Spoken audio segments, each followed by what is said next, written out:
All right, so today I want to talk to you like our main objective is to differentiate between ionic and covalent bonds. However, I need to give you a background on what ions are. And this you might have learned in middle school, but just in case you didn't, I just want to make sure you guys have this down and are reminded of this. So real quick, read through these and study these. However, there are a few things that I wanted to put forth. Such as what makes an ion is that they're atoms that lose or gain electrons. In other words, they are charged. They're just charged atoms because think about throughout these notes, think about what charge electrons are, which they are negative, right? And if you lose something negative, that's going to do something to the charge of the atom, and that's what makes it an ion.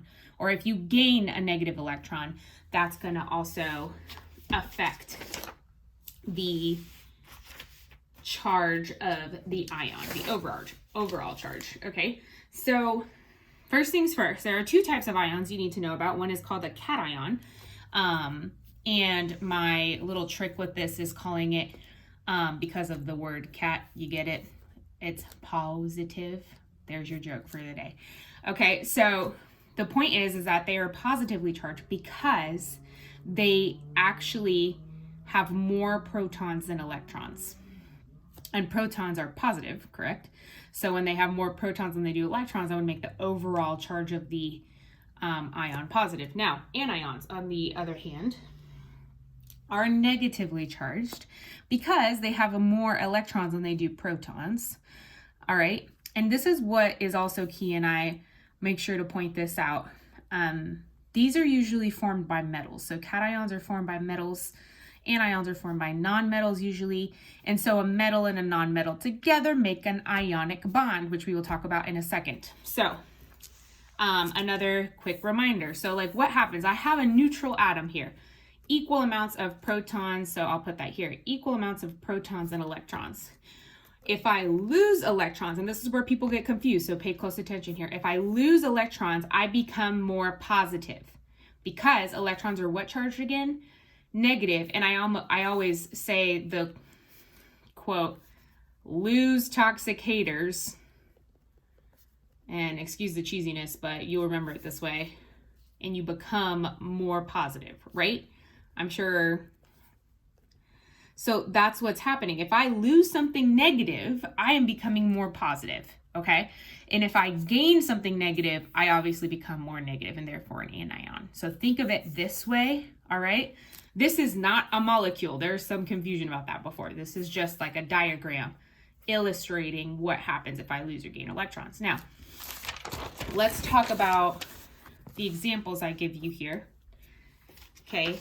So hopefully you have a periodic table out in front of you, and if not, do that now.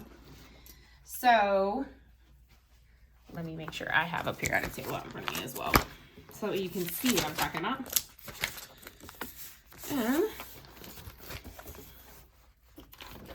All right, so let's look at sodium, for example. So sodium, if you guys see right here, is in period 3. It is in group 1, meaning it has how many valence electrons? It has 1 valence electron, okay?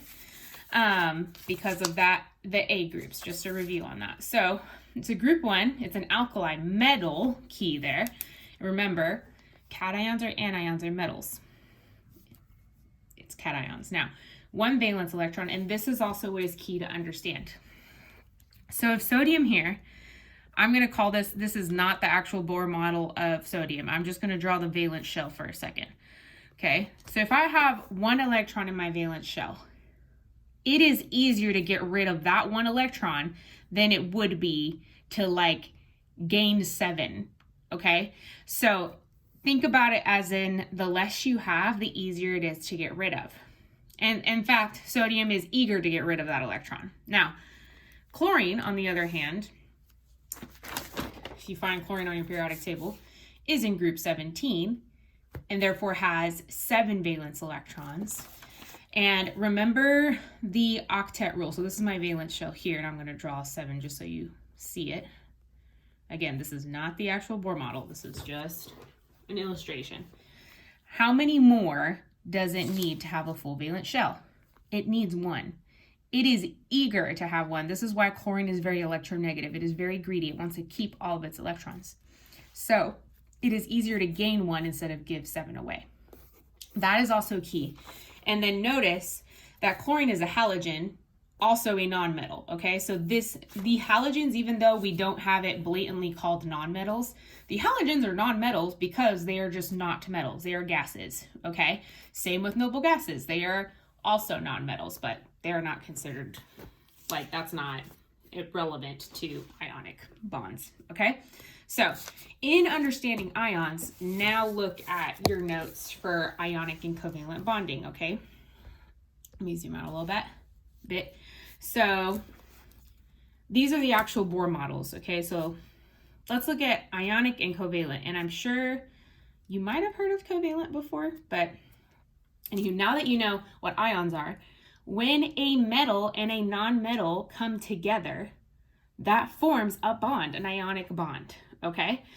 They're between opposite charges because, remember, sodium is a cation, chlorine is an anion. When they come together, that's the bond. It involves the loss or gain of electrons, and that's what's key here. So so again, what I just illustrated with sodium and chlorine on that other page, so I have it flipped around. But chlorine is really desperate to have that other electron. It wants a full valence shell. So sodium is losing its electron, okay? Or sodium has that electron to give, right? Meanwhile, chlorine is gaining that electron. Okay, that's what's key here. Again, involves the loss or gain of electrons. This is important. If you get anything out of today, ionic bonds are made up of nonmetals and metals. So, sodium, group 1. What is this group called? The alkali what? Metals. This is a metal. Then we have the halogens on this side, also known as a nonmetal, because are they a metal? No, then therefore they are a nonmetal. And then when you put them together, that's what makes the ionic bond, okay? One is stronger than the other. Technically, what are some better terms for stronger? I want you to think about that. Remember the word electronegative. Remember the word ionization energy. What do those mean again? How do those terms relate to this, to ions? How does that relate to what we studied last week? So think on that. So that's ionic bonding. Now let's look at covalent. And now covalent bonding, what is important about them is that they share electrons, okay? What is key here is that it's between a nonmetal and a nonmetal. For example, hydrogen, a nonmetal, and chlorine, a halogen, which is also a nonmetal. Neither of them are strong enough. So they, instead of giving or losing electrons, they share in their valence shell. So notice that hydrogen has 1 valence electron, chlorine has 7. Chlorine needs that one, hydrogen has that one. However, they need to share those together because, again, hydrogen wants a full valence shell, which in the first shell is how many? 2. That's what you learned earlier this week. So they are sharing these two, okay? Neither is strong, nonmetal, nonmetal. This is what is key. How can I tell the difference? Again, ionic bonds are between a metal and a nonmetal. Covalent bonds are between what? Okay? So consider that. I want you to finish this, okay? Go and give me some examples of metals on the periodic table, like actual examples of elements and examples of nonmetals, okay? So you go ahead and complete that. Now, what you're doing today is you're going to practice differentiating between the two, and then tomorrow we will look into drawing Lewis dot structures with bonding, okay? I hope this is helpful, guys. Thanks.